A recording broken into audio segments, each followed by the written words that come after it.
Welcome back नाज़रीन। असां ॻाल्हि ॿोल पिया कयूं तोशाखाना केस में PTI बानी ऐं संदसि घरवारी खे आयल सज़ा जे बारे में। उन सां गॾोगॾु जेको आहे अॼु कोर कमांडर्स कॉन्फ्रेंस बि थी आहे। मौजूदा इलेक्शन जी सूरत हाल जे हवाले सां हाणे सिर्फ़ु हिकु हफ़्तो बचियो आहे। हिकु हफ़्ते खां पोइ 8 फेबरवरी ते इलेक्शन थियण पई वञे। इन ई मौज़ू ते असां ॻाल्हि ॿोल कंदासीं। आबिद अब्बासी साहब सीनियर सहाफ़ी तज़ निगारान इस्लामाबाद मां असां सां टेलीफोन लाइन ते मौजूद आहिनि। अब्बासी साहब अस्सलाम वालेकुम। हाँ साहब, पहले तो तोशाखाना केस के मुतालिक बात कर लें। वहाँ PTI बानी को और उनकी एहलिया को 14 साल कैद की सज़ा भी हो गई। PTI बानी 10 साल के लिए नाअहल भी हो गए और फिर जुर्माना भी हो गया। कल जो है वो उनको साइफर केस में 10 साल की सज़ा हुई। तो ये अब क्या समझते हैं कि ये जो इतने अरसे तक चलती रही ये कि केसेस जो चलते रहे, अब सज़ाओं का वक्त शुरू हुआ चाहता है? पहली बात तो ये है कि अगर हम मजमूई तौर पर देखें तो सिचुएशन इस वक्त मुल्क के अंदर जो पॉलिटिकल हालात हैं, हमें एक लिहाज से उसको भी नजर रखना पड़ेगा। दूसरी जानब हम जब बानी चेयरमैन की बात कर रहे हैं, बानी तहरीक इंसाफ की बात कर रहे हैं, तो जो केसेस सामने आए ज़ाहिर पिछले इस अरसे के दौरान ही में बने और वज़ारत उज़्मा से उतरने के बाद ये केसेस के अंदर पेशरफ्त इस कदर तेजी से हुई कि अब मामला यानी पिछले 2 रोज के अंदर 2 सजाएं हो गई। गुज़श्ता रोज जब ये सजा हुई साइफर केस के अंदर, तो फिर इस साथ ही चूंकि केस तोशाखाना का भी उसकी भी समाअत जारी थी, तो इसी खदशे का इज़हार किया जा रहा था कि शायद आज जो फैसला आने वाला तोशाखाना केस का, उसमें भी सजा मुतवक्को है और वही इम्कान जिस तरह का तवक्को का इज़हार किया जा रहा था या जो इम्कान जाहिर किया जा रहा था, तो वैसी ही सिचुएशन बनी। हमने माजी की, मैं इसका थोड़ा सा माजी बैकग्राउंड इस लिहाज से भी कहूँगा कि 2018 में भी हमने देखा कि नून लीग की गवर्नमेंट थी, जब वहाँ पर केसेस हुए, फिर इलेक्शन से चंद दिन कबल मियां नवाज शरीफ जो उस वक्त उन केसेस का सामना कर रहे थे, उनको सजाएं हुई थी और अभी भी इलेक्शन से चंद रोज कबल 1 वीक बाकी है और ये सजाएं हो रही हैं। और इसका अल्टीमेटली मैं ये नहीं समझता कि 10 साल की अगर नाअहलियत है या 14 साल की सजा है, भारी जुर्माने हैं, ये बेवफ नहीं हो पाएंगे। एक मसाले हमेशा से हमें देखते आए हैं कि एक तरफ सजा होती है, फिर साल 2 साल गुजरते हैं और फिर उसी स्पीड के साथ वो केसेस खत्म होना शुरू हो जाते हैं और उन सजाओं पर एक हद तक अमल उस वक्त तक रहता है जब तक कोई मकसद उसके अंदर हो, अदरवाइज वो फिर सजाएं खत्म हो जाती हैं। अभी तो खैर इनके साथ चूंकि मेरिट डीमेरिट में यहाँ पे डिस्कस नहीं कर रहा, चूंकि कोर्ट ने एक फैसला दिया है और इसके बाद हाई कोर्ट के अंदर उनकी रेमेडी मौजूद है, सुप्रीम कोर्ट की रेमेडी भी मौजूद है, लेकिन इसका पाकिस्तान की पॉलिटिकल सिनेरियो पर असरात अच्छे नहीं पड़ रहे। एक मजमूई तौर पर बात कर रहा हूँ चूंकि पॉलिटिशियंस की सिचुएशन को देखकर। दूसरी जानब ये भी है कि जब ऐसी हालात पैदा हो जाएं तो मुल्क के अंदर आपको माशी इस्तेकाम लाने के लिए, जब सियासी इस्तेकाम नहीं होता तो माशी इस्तेकाम लाने के लिए बड़ी दुश्वारी का सामना करना पड़ता है। पाकिस्तान इस बात का मुतहम्मल नहीं हो पा रहा कि वो अनसर्टेनिटी की कैफियत में आए। बहरहाल कोर्ट ने एक फैसला दिया, उसको कोर्ट का फैसला अपनी जगह, लेकिन पब्लिक कितना उसको मानती है ये भी देखना पड़ेगा। अच्छा बस साहब, एक और चीज़ ये कि मुस्लिम लीग नून ने तो ये बड़ा वेलकम किया है इस फैसले को, वो तो समझो को खुशी मना रहे हैं, लेकिन उस वक्त उसी के मुकाबले में बिलावल भुट्टो जरदारी साहब ने कहा है कि वो एक जमहूरी सियासी मामले की वजह से वो खुश नहीं है और वो जश्न नहीं मनाएंगे। तो क्या आपको क्या डिफरेंस नज़र आ रहा है? पीपल्स पार्टी इस सज़ा पर क्या स्टैंड रख रही है और नून लीग क्या स्टैंड रख रही है? तो बिलावल का ये स्टैंड प्योर डेमोक्रेटिक बिहेवियर की वजह से है या PTI के वोटर्स को अट्रैक्ट करने के लिए? देखिए, जो खासकर दोनों यानी जो इस वक्त तहरीक इंसाफ की अपोनेंट पार्टीज हैं, दोनों इलेक्शन में हैं और दोनों बेहतरीन तरीके से अपने इंतखाबी जलसे भी कर रही हैं, लोगों से वोट भी मांग रही हैं, उन दोनों का एक बिहेवियर डिफरेंट है जरूर। क्योंकि तहरीक इंसाफ के दौर के अंदर मुस्लिम लीग नून टारगेट पर थी और मुस्लिम लीग नून को सारे मसाइब का सामना करना पड़ा जो आज किसी लिहाज से जो PTI के बानी चेयरमैन कर रहे हैं, यानी इस लिहाज से कि चूंकि वो सिचुएशन ऐसी आमना सामना है। तीसरी जानब माजी के अंदर पीपल्स पार्टी ने भी ऐसी चीजें फेस जरूर की, लेकिन चूंकि ऐसा चंक जरूर मौजूद है पंजाब के अंदर, कराची के अंदर, हैदराबाद के अंदर, जहां पर वोटर जो है वो तहरीक इंसाफ का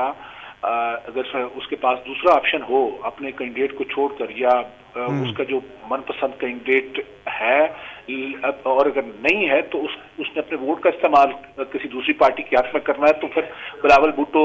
زرداری صاحب کے پاس وہی ایک طریقہ کار رہتا ہے کہ وہ ووٹر کو اٹریکٹ کرنے کے لیے ایسی اسٹیٹمنٹ دیں جس سے وہ ووٹ تحریک انصاف کا کھینچ سکیں، لوگوں کے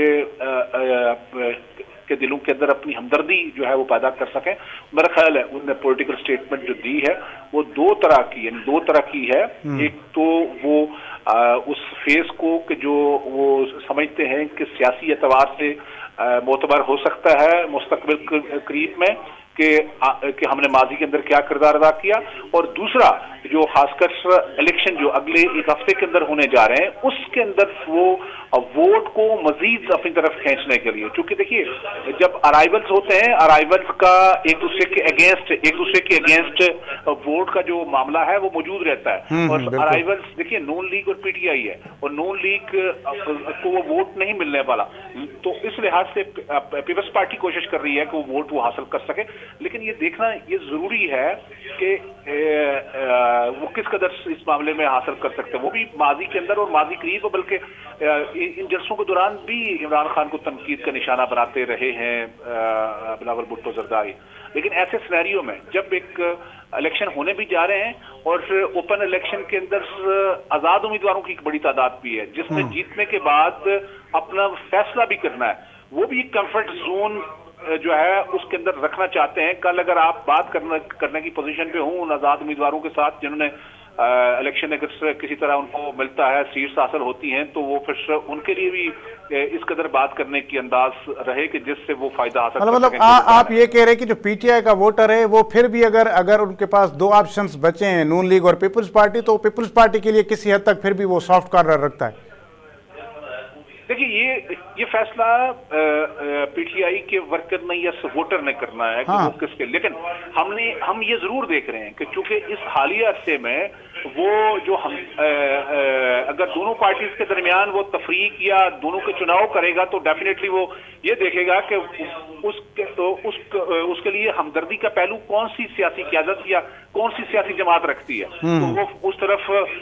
جانے کی پوزیشن میں ضرور ہوگا۔ اچھا ہم آخر میں کور کمانڈرز کانفرنس پر بھی بات کر لیں، کیونکہ وہ آج ہوئی ہے اور وہ الیکشن کے حوالے سے بھی انہوں نے بات کی ہے، اور خاص طور پر یہ کہ کسی کو بھی سیاسی سرگرمیوں کے نام پر تشدد کرنے کی اجازت نہیں دی جائے گی۔ کور کمانڈرز کانفرنس میں یہ ہوا ہے، اور پھر یہ بھی کہا گیا کہ فوج آئینی مینڈیٹ اور الیکشن کمیشن کی ہدایات کے تحت جو ہے وہ فرائض سر انجام دے گی۔ تو آج مطلب یہ بھی جو تھوڑی چیزیں بہت چیب میں گویاں ہو رہی تھیں الیکشنز کے حوالے، تو یہ کور کمانڈرز کانفرنس نے بھی ان کو زائل کر دیا ہے کہ اب 8 فروری کو آج سے ٹھیک 7 دن بعد 8ویں روز الیکشن ہونے جا رہے ہیں۔ دیکھیے آج جو اس کور کمانڈر کانفرنس رہی اس کے اندر ایک تو انہوں نے واضح پیغام دے دیا کہ 8 فروری کو ہونے والے جو انتخابات وہ حسرت ہوں گے، اور ملک میں پرامن ایک کیفیت رہے گی، اور آنے والی جو گورنمنٹ ہوگی وہ لوگوں کے ووٹ کی طاقت کے ذریعے منتخب ہونے والے جو نمائندے ہوں گے ان پر مشتمل ہوگی، اور جو خاص کر ملک کی کرائسس جو ایشوز ہیں ان کو ایڈریس کرنے میں بھی جو جس طرح کی مدد ہو سکتی ہے وہ پوری طرح وہ سپورٹ اور تعاون جو ہے وہ حاصل رہے گا۔ یہ تو ایک واضح پیغام ہے اور یہ ہونا بھی چاہیے، اور بھی بہت ساری چیزیں جو سیکیورٹی کے اعتبار سے اور جو ایشوز ہیں وہ بھی ڈسکس رہے، لیکن اس سے ایک واضح پیغام تو ضرور آیا کہ کم از کم جو کہیں نہ کہیں کنفیوژن پیدا ہوتا چلا جاتا ہے کہ الیکشنز اب ہو رہے ہیں کہ نہیں ہو رہے، وہ بھی بڑا کلیئر ہو گیا۔ اس میں ہم ضرور کہیں گے کہ جس طرح کی اسٹیٹمنٹ یا جس طرح کی سپورٹ کی ضرورت الیکشن کو یا الیکشن کمیشن کو یا گورنمنٹ کو چاہیے ہوتی ہے، وہ سپورٹ جو ہے کور کمانڈر کانفرنس کی اسٹیٹمنٹ کے ذریعے ہر صورت میسر رہی ہے اور مہیا ہے یا سپورٹ ہے۔ میرا خیال ہے یہ ایک اچھا جسچر ہے، یہ ہونا بھی چاہیے، اور یہی ایک بات ہے کہ تاکہ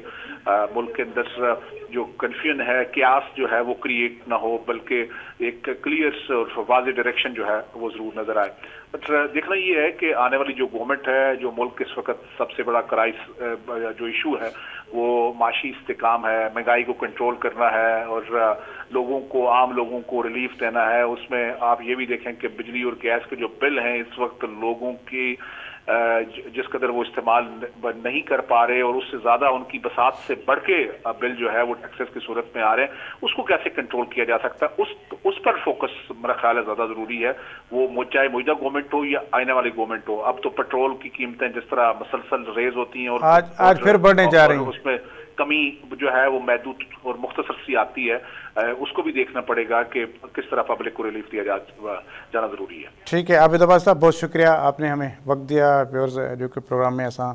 तोशाखाना केस ऐं उन सां गॾोगॾु जेका ॿी जेका मुल्क जी सियासी सूरत हाल ते जेके मामला उभरी रहिया आहिनि, उहे सुवाल उथी रहिया आहिनि, उन ते असां ॻाल्हि ॿोल कईसीं। ख़ासि तौर ते जेका त इलेक्शन जे हवाले सां अॼु जेका army chief general Asim Munir जी सदारत हेठि कोर कमांडर कॉन्फ्रेंस थी आहे, उन में बि हाणे काफ़ी नमूने सां क्लियर थी वियो आहे त जेको आहे उहे इलेक्शन्स 8 फरवरी ते थियनि पिया ऐं उन में समूरा इदारा जेके आहिनि से पंहिंजो आइनी किरदारु अदा कंदा ऐं इन हवाले सां अमन अमान जी सूरत हाल जो जाइज़ो वठण जे लाइ इलेक्शन कमीशन हिकिड़ो इजलास बि सॾाए वरितो आहे ऐं उन में इहे शयुनि जो जाइज़ो वरितो वेंदो। ऐं बहरहाल हाणे 6 तारीख़ ताईं यानी कि 6 फरवरी ताईं त बाक़ाइदा इहे जलसा जुलूस हलंदा, इलेक्शन्स कैंपेन्स हलंदियूं। 7 खां जेके आहिनि उहे इलेक्शन्स कैंपेन्स बंदि थी वेंदियूं। त हाणे सिर्फ़ु 6 ॾींहं आहिनि, 6 ॾींहंनि में पार्टियुनि खे जेके जलसा जुलूस करणा आहिनि सॼे मुल्क में, उहे उन्हनि में हाणे तेज़ी नज़र ईंदी। ऐं हाणे सिर्फ़ु 1 हफ़्तो बचियो आहे, 1 हफ़्ते खां पोइ जेको आहे उहो इलेक्शन्स थींदी। आवाम जे लाइ मां आख़िर में वरी बि साॻियो पिया वोटर्स जे लाइ त उहे पंहिंजो वोट जो हक़ इस्तेमालु ज़रूरु कनि, जंहिंखे वणे वोट ॾियनि, पर पंहिंजे वोट जो हक़ इस्तेमालु कनि, छाकाणि त ही वोट उन्हनि जो वोट जेको आहे उहो क़ौम जी अमानत आहे ऐं उन ई वोट सां ई मुल्क जी तरक़ी ऐं मुल्क जो मुस्तक़बिल सलाड़ियल हूंदो आहे। तंहिंजे करे 8 फरवरी ते ज़रूरु पोलिंग स्टेशन्स ते वञनि ऐं पंहिंजो वोट कास्ट कनि। अॼोके प्रोग्राम एतिरो ई, ॾींदा इजाज़त, अला भाई।